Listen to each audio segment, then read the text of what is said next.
Record held by 3 men, 2 Eskimos and Dickie Thornton at 8.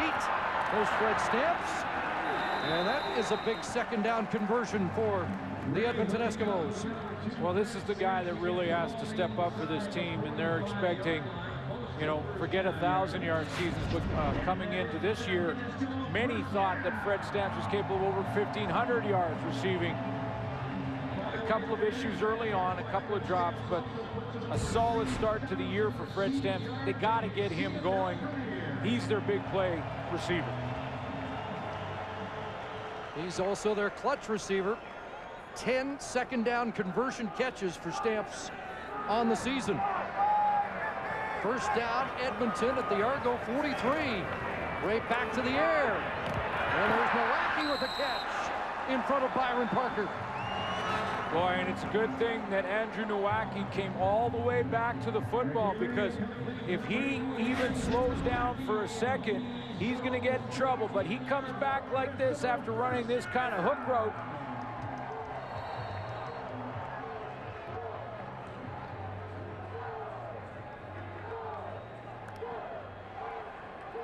But comes all the way back to the ball. Nowacki had only 4 catches coming into this game. He has 4 tonight. Eskimos driving. Draw play Whitlock. Markey Whitlock. Pottinger gives him a jolt. But it's down to the 25 and 5 more. Whitlock gets it down to the 25 for a 5-yard gain. 2nd and 5.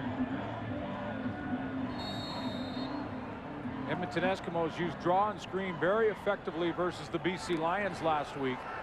Certainly that draw play was key to success on offense for Arky Whitlock and the Edmonton Eskimos. Impressive drive. This the 11th play for the Eskimos. And they keep it going.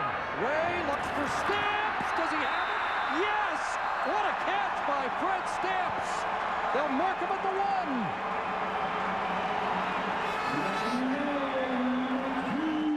Boy, he had to really twist and turn to get his body around in the right position to have a chance to catch this football. It looked like it was thrown behind him.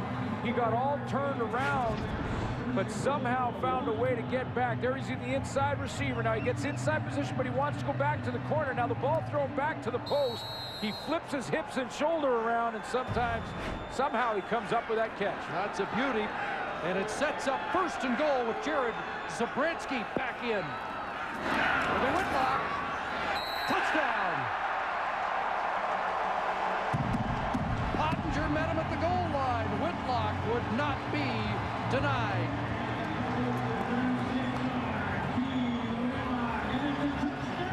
That's the drive the Edmonton Eskimos needed coming out in the second half. They were flat to start the game.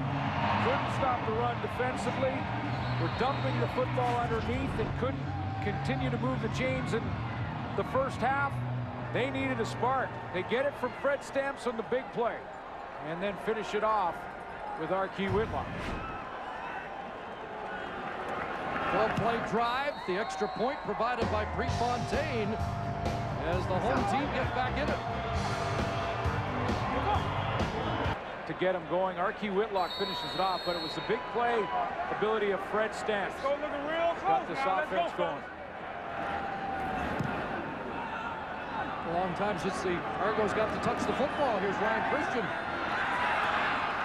And he'll be met just across the 25-yard line. Tim St. Pierre downfield first. Introducing Rona Advantages. Doubleheader tonight, another one tomorrow night. First up, the Bombers and the Ticats. 1 Eastern, 4 Pacific. And immediately following that, we'll head to Vancouver, Stampeders and Lions. The Twitter Bowl. Nick Lewis and some tweets the Lions didn't like. And it's 7 Eastern for Winnipeg and Hamilton tomorrow. There's Brandon Rito, and he's got it up across midfield. So the first play from scrimmage for Cleo Lemon in the second half. after an Eskimo touchdown drive is a big one. Yeah, it's impressive because he was standing on the sideline for so long, half of that quarter. You've got to believe that he's going to cool down a little bit. He comes out there cold and throws a strike. Brandon Redo had 4 for 96 versus the Montreal Alouettes last week. He was one of those bright lights in the loss.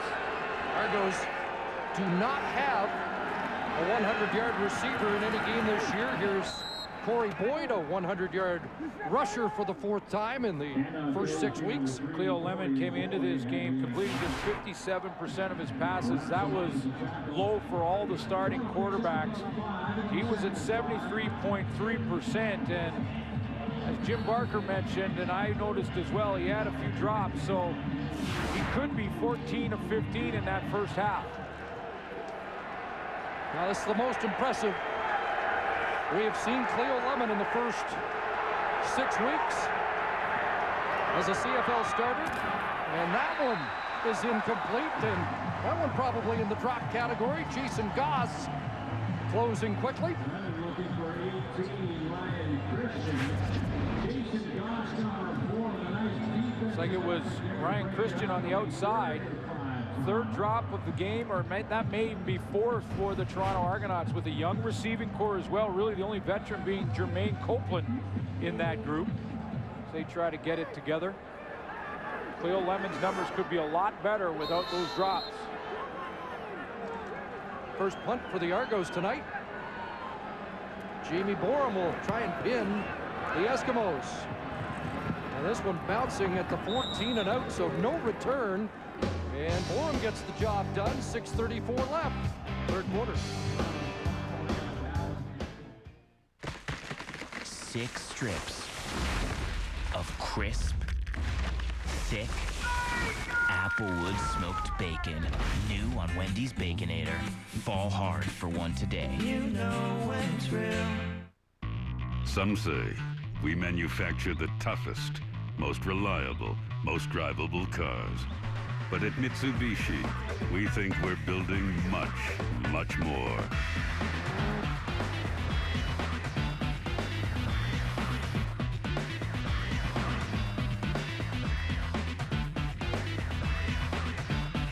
Mitsubishi, drive at Earth. Right now, get 0% purchase financing for up to 60 months. I have a BBM group for my car club, the Dead Sleds. We see a cool car, we'll send a BBM. It says, hey, come check this car out.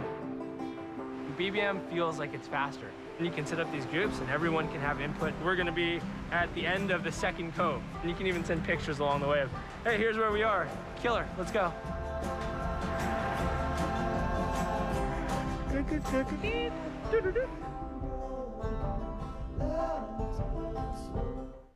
Cool and creamy Wendy's Frosties are made with fresh milk and 100% real cocoa. So whether you choose Original Frosty, Hand-Spun Frosty Shake, Twisted Frosty, or Frosty Float, at Wendy's you can always treat yourself the Frosty way. You know when it's real.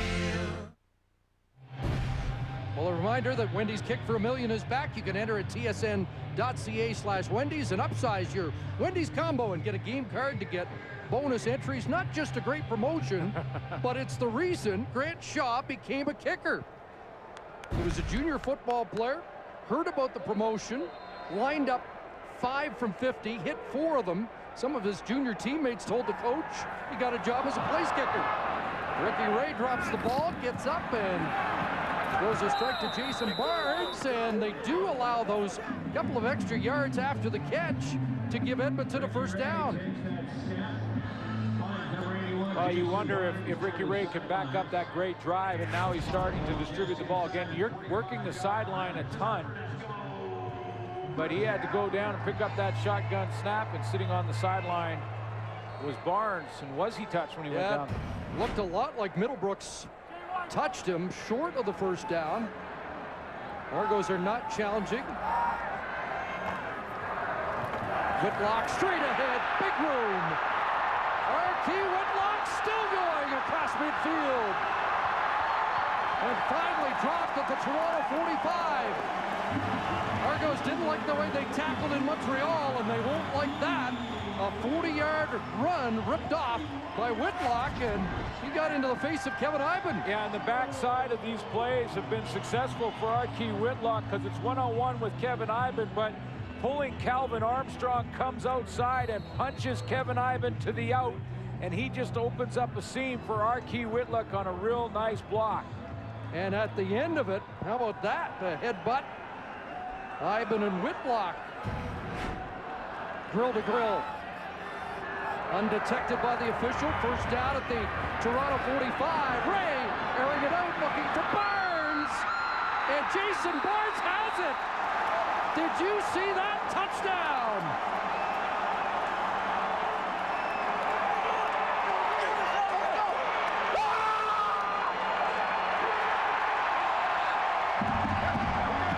Discussion by the officials. I think he caught it. One overruled the other, and it will be an Edmonton touchdown. Lynn J. Shell was the deep player trying to help out underneath. He splits the two of them, goes down between his legs. He didn't. And it never touched the ground. Jason Barnes sticks with it. It doesn't touch the ground there. He turns, maintains possession in the end zone. S.J. Green, you might have some competition for catch of the year. How'd he do that?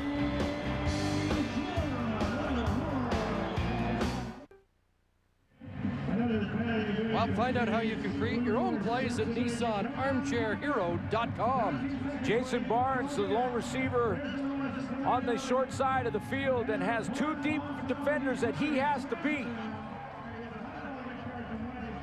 He's going to run straight down the field. It's Middlebrooks on one side. Great outside position with Lynn J. Shell inside. He splits that double team and makes just a spectacular catch because that ball's batted around a little bit by the defenders between his legs, and he hangs on. You could draw the play up, but you can't draw up that kind of catch. Well, and Ricky Ray just decided, look, if they're going to cover that well, I've got to let my receivers have a chance, and that's what he did because the coverage was there.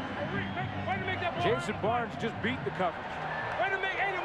So an 83 and a 96-yard touchdown drive here in the third quarter, and this game has changed dramatically. Ryan Christian had to go back to get this one, and not much on the return. The Eskimos are suddenly fired up with just under 5 minutes to go here in a lopsided third quarter in favor of the home side. Well, that's the one thing that the Argos defensively could lean on in that first half is that they were taking away the deep ball. And in perfect coverage there, they still couldn't take away the deep ball. Now the track meet's on. Can Cleo Lemon find an answer?